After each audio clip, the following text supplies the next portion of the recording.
It's Jen, your fun-loving dietitian. Get ready for some new stuff to support your health, longevity, and strength.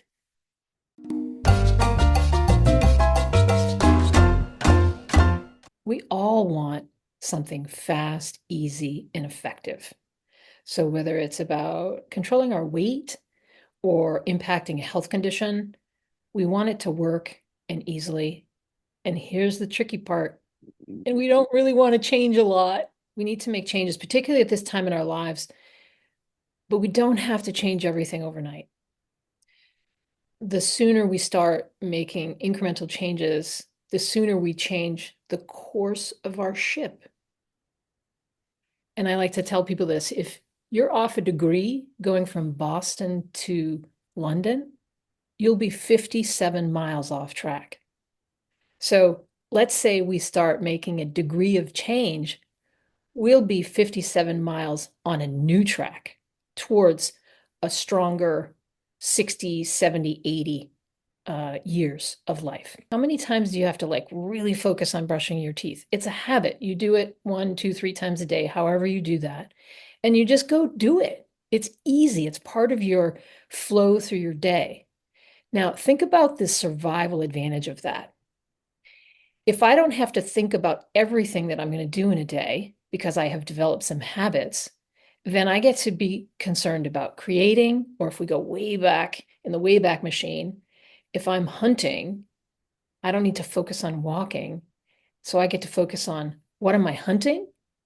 And is something hunting me? So you can see the survival benefit of developing habits. So we can develop habits that support our movement forward in a way that we want to move, whether it be around health or weight or appearance, whatever the thing is. And the key is we have to start.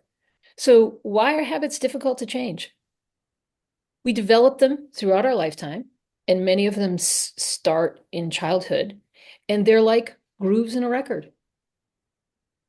And the advantage of that is we don't need to keep thinking about how to do it. The groove is there.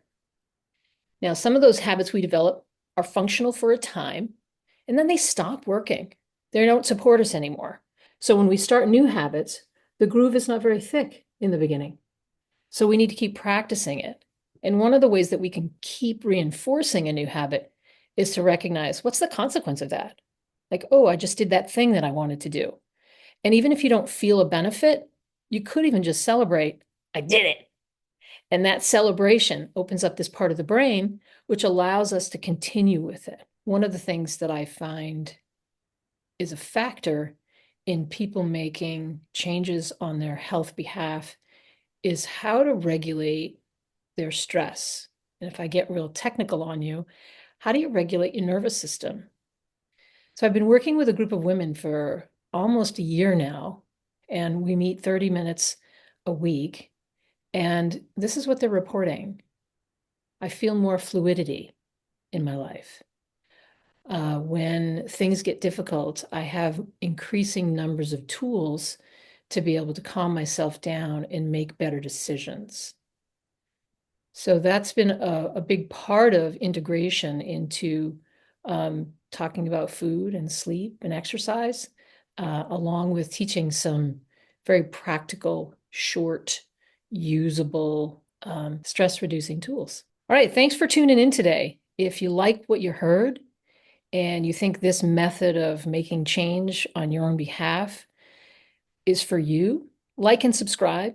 This is Jen Fournier, registered dietitian, cook, and occasional comedian. Stay tuned for more of that.